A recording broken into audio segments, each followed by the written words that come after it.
Hey, it's Kamori, and today we're going to be making Krul's Bodice. I started with pattern New Look 6299 because it had the seams in the location I was interested in. And I just cut some out of a broadcloth that I had lying around to use as a mock-up. So then I placed it on the dress form and used a pen to draw on the design of Krul's bodice and then cut it out. Now I'm going to seam rip this piece apart and use it to be the pattern.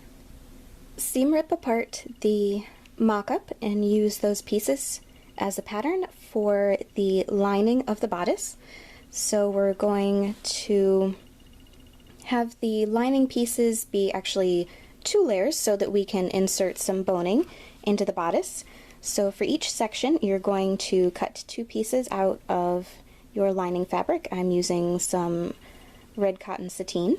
Then you're going to sew along the sides and the top, leaving the bottom open, and sew some channels wherever you would like them to be located for the boning pieces.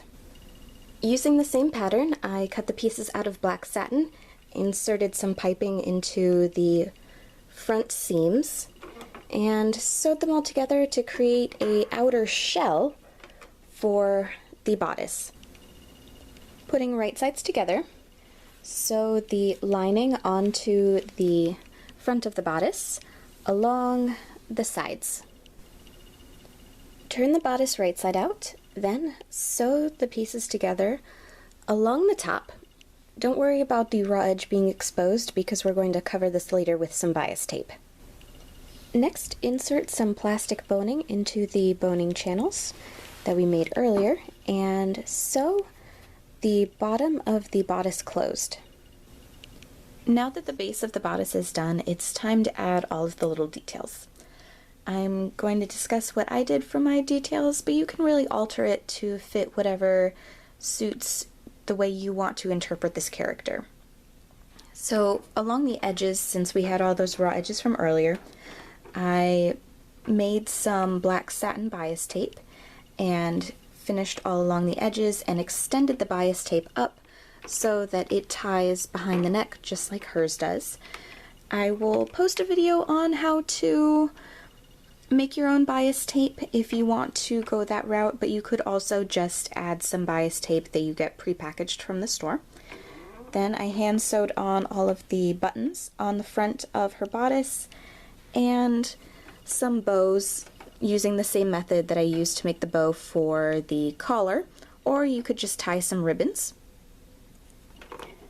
And on the back I added some eyelets so that it can be laced up and use some more red ribbon for the lacing.